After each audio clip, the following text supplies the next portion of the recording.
guys, Mad here, and today we have our first strategy video.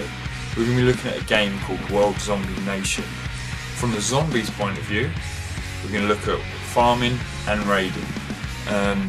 Yeah, let's jump over to the gameplay. Okay, so what we're going to do is we're going to go to Lima. It's an earlier campaign level. It's only 280 brains to get into, which is good. For high levels, it's quite hard to get in between the 150 and 350 team power, but you can do it, just use your lower level stuff. The trick is to this is you want to keep a constant flow going so you can continuously farm for brains. What you are looking for is a nice bit on the map where you can start with a pincer. As soon as that kicks off, then you're all good. The idea is you use your horde of zombies and whatever unit you get from your guild. Depending on what that unit is, depends on how you play it from there on, really. You start off the horde and immediately whatever your unit is that you get from the guild, chuck it in. So if it's a close quarters unit, you're going to want them a couple of rows back from the front, you know, so the zombies at the front take the brunt of the storm, basically. If it's a spitter, you put them mid to back, just so they fire over the top of them, which is all good. The problem is when you get a healer. Now, depending on what healer it is, if it's the Hazmaz or the Undertaker or whatever ones, you know, they're hard to use. If it's the Hazmaz guy, you chuck him in the middle, you use the dome to a full effect. If it's the Metaler, we're going to say, just to cover all epics, legendary, we'll say it's the Metaler one. He's pretty hard to use, pretty pointless, but use him anyway, just for the sake of using him, you might as well. If it's an actual healer, what you want to do is wait until the horde take over the first member of the survivors team, and then you chuck him in bang on top of him, so he starts to bring him back straight away. Now the good thing that only using the guild unit that you get given is you can constantly do this. So when you finish, you'll notice that you've used none of your team, they're ready to go, and you've got a new guild member, which is great. I mean, that way you've got a constant chain so you can keep going. You'll always get more brains than you put in, so it's a good way to build them up. Now, the main problem is horde size. I mean, if you're really low level, it's going to be a big problem. Because obviously the more people you have, the easier it is. Now, it's all about how you control the horde. You have to sort of be able to know where they're going to go in order to do this properly.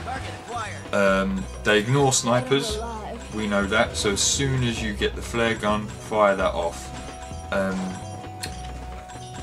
In order for the horde to break through walls, you're going to have to keep your stem, so you can splash them as soon as they get to one. And when you are putting it down, if you aim for the middle and back a little bit, you'll cover the whole wall. Don't try and put it bang on whoever gets there first. Just put it in and now walk into it. That's all good. Depending on how long yours lasts, obviously. But if you've got a close quarters attacker, then you chuck him in if you've got like a Goliath or, you know, whatever ones they are, Colossus, all of them. You chuck them at the front, they'll break through the wall. That's no problem. Spitters, on this one, because it's quite low, I don't think the walls are always full, so they can spit over the top of that. But most of the time you'll get full trophies, which unlocks all three categories, which I believe you get 598 brains. I think it's something like that, I don't know. Well, depending on how high your guild is, because then you get given more. To take this into raiding, now, depending on what level of stuff you're getting, Los Angeles, yeah, you can take that one easy. You go into it, I suggest you have a healer on every team, a low level healer, that's all good. It's only to keep your horde going. So you as soon as you take out a survivor, the healer will get on him, turn him into a zombie, then you get more zombies, you can drag them out. It's a good way of keeping the bulk of them moving along. So you'll always get, well, you should always get full amount of trophies depending on what level unit you're getting given. Now, the only time this becomes a problem is when you get higher up. So as soon as you get to the point where you've got to start using a couple of your other units, what you're going to want to do is note how much team power you need. Whatever that number is, you want to just scrape it so you can put out more teams. So say you have enough to do 3 teams. Now what you're going to want to do is do 2 normal attacks, and then that will take down their energy or health or whatever it's called. That will take that down to, so you'll have 1 attack left. Now as soon as you have 1 attack left, you do a quick attack. Why? Because it gives you full amount of trophies, and you're going to use all the energy up on an attack anyway, so you might as well get the full amount of trophies. And then all you do is switch to your second team, which you do the same again. 2 attacks, 1 quick attack. And then your third, same again. Now, as soon as they're all empty, you wait for them to charge up to 1, and then you just constantly quick attack. That way, you will put out the full amount of numbers every time. 375, I believe it is. So you'll hit that every time, as long as you're over that power line, which you have to be to do it, so you're all good. Now, on those sort of raids, the only thing you really need to keep an eye on is what time frame you have.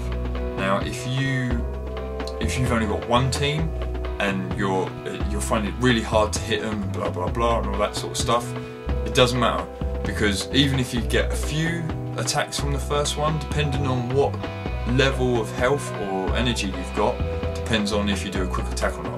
Never start with a quick attack because it's just empty. So if you're hitting a higher level raid and you're doing that, and you've got 1 team, you're gonna have to, I mean, if you can sit there and play it, then do your 2 attacks, 1 quick attack, then keep quick attacking it. If you can't, it's fine. Just keep on that team. So you can do your 2 attacks and your 1 quick attack. So this was a farming method by a guy called Zombination, who's actually in our guild. I don't know why it's called Zombination. I don't think he's a part of the game. I think he just put that in. So yeah, so then we took it upon ourselves to turn it into a raiding method. And for the, well, definitely for the lower raids, it works 100%. And for the higher raids, you can do it, but you need to have higher units, that's all. It depends on your guild. So if you have a better way of farming or a quicker way to hit raids, please leave them in the comments below. We'd love to know what you guys have come up with. If not, and you're going to use our way, please like and subscribe, and hopefully we'll have some more videos that are going to be helpful for you in the future. See you later.